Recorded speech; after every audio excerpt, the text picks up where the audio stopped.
Ya pemirsa, hujan deras yang mengguyur wilayah Sukabumi pada malam hari di tanggal 3 April telah membuat longsornya jalan tol Bogor Ciawi Sukabumi atau Bocimi pada kilometer 64, di mana dapat saya gambarkan kepada Anda pemirsa bahwa kondisi longsornya jalan tol ini menyebabkan kecelakaan beruntun 3 kendaraan sekaligus.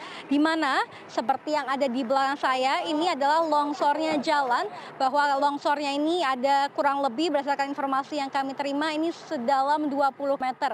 Dan kendaraan yang pertama kali melewati dan juga masuk ke jurang ini adalah mobil bermerek Xenia begitu. Kemudian juga hingga saat ini masih dicoba untuk dilakukan evakuasi dengan menggunakan alat berat yang ada di belakang saya yang merupakan ekskavator. Jadi alat berat ini saat ini masih mencoba untuk membelah tanah-tanah begitu, menyusuri ke dalam jurang, kemudian nanti akan menarik mobil Xenia tersebut dari kedalaman jurang yang ada di bawah saya saat ini. Kemudian selain dari mobil Xenia, ada pula 2 kendaraan lain yang untungnya berhasil dievakuasi dengan cepat, yakni yang pertama adalah mobil bermerek Panther yang tidak sampai terjungkal ke jurang, namun rodanya hanya nyangkut saja di pembatas jalan tersebut. Dapat juga Anda saksikan pemirsa bahwa pembatas jalan tolnya pun sampai terombang-ambing begitu ya, tergantung karena jalan tolnya yang longsor, dan ruas jalan tol yang longsor ini pun hampir kurang lebih ini setengah ruas jalannya. Dan kendaraan terakhir ini juga beruntungnya supir truk bisa menghindari jurang, menghasilkan supir truk ini dan juga beserta truknya ini terjungkal. Dan syukurnya juga pemirsa tidak ada korban jiwa pada kecelakaan pada malam 3 April sekitar pukul 20 waktu Indonesia Barat. Namun 2 orang luka-luka dan berhasil langsung dievakuasi dan ditangani dibawa ke RSUD terdekat setempat. Nah, sementara itu pemirsa, imbasnya dari adanya longsor di jalan tol ini adalah kilometer 60 sampai dengan 72 di tol Bociwi ini harus terpaksa ditutup dan juga disterilkan karena untuk mengantisipasi tidak adanya lagi kecelakaan beruntun seperti 3 April malam. Kemudian juga pemirsa, jalan tol ini pun semestinya dibuka secara fungsional pada arus mudik Lebaran nanti, namun karena adanya kecelakaan ini jadi ditutup, dan berdasarkan informasi yang kami terima adalah ditutup sampai waktu yang tidak dapat ditentukan.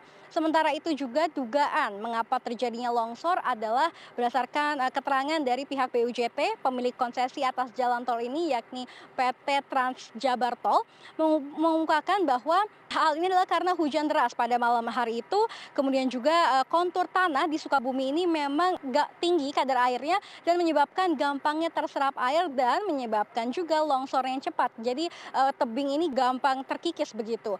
Dan sementara itu juga pemirsa, imbas lainnya adalah terjadinya kemacetan di jalan arteri sehingga memang jadi dialihkan begitu dari Jakarta menuju Sukabumi, dialihkan lewat kilometer 60 ke tol Cigombong, dan juga akhirnya masyarakat ini harus dari tol Cigombong, exit tolnya harus lewat jalan nasional kemudian mengarah ke Sukabumi. Sebaliknya pula dari Sukabumi yang hendak menuju ke Jakarta harus lewat tol Cigombong dan juga langsung lewat tol Jagorawi. Sementara untuk gerbang tol dari Parung Kuda sendiri aksesnya keluar dan masuk untuk sementara ini ditutup. Dan terakhir pemirsa, saya hendak sampaikan kepada Anda, untuk kami dapat berdiri di lokasi ini juga tidak mudah sekali. Kami harus melewati perumahan warga, pemukiman warga begitu.